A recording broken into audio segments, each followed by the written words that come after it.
ఒక ఆయన టీవీలో మాడుతూ ఉంటే ఒక ఆయన అన్నాడు, ప్రవీణ్ గారు మీరు మీరు మీరు మత మార్పిడి చేస్తారు.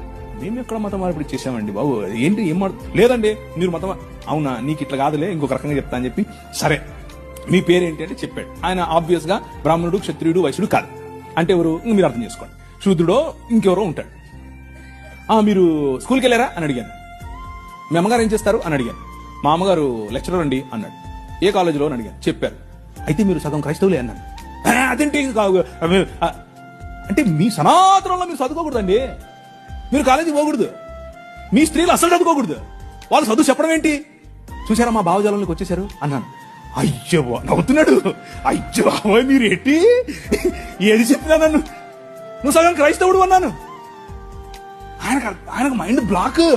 ఏంటండి చెప్పాను. చూసారా, దేవుని రాజ్యం ఆవగింజంతదే, కానీ అది పెరుగుతుంది, నీకు తెలియకుండానే పెరుగుతుంది, విస్తరిస్తుంది, మహావృక్షం అవుతుంది. మీ అమ్మగారికి చదువు చెప్తుంది. అర్థమైనా? ఎలా కట్టాం, నీ రాజు ఎలా కట్టాడు. స్త్రీలకు చదువు, వాళ్ళు రొట్టెలు ఎత్తాలి, వాళ్ళ అన్నం వండాలి అని మాట్లాడుకుంటూ ఉంటే, వాళ్ళు షెడ్యూల్ వేసుకోవచ్చా వేసుకోకూడదా అంటే మగవాళ్ళు, పురుషులు. మనము స్త్రీలను పురుషులను పక్కపక్కన కూర్చోబెట్టి 200 సంవత్సరాల క్రితమే చదువు చెప్పాం. That is the Kingdom of God, దేవుని రాజ్యం.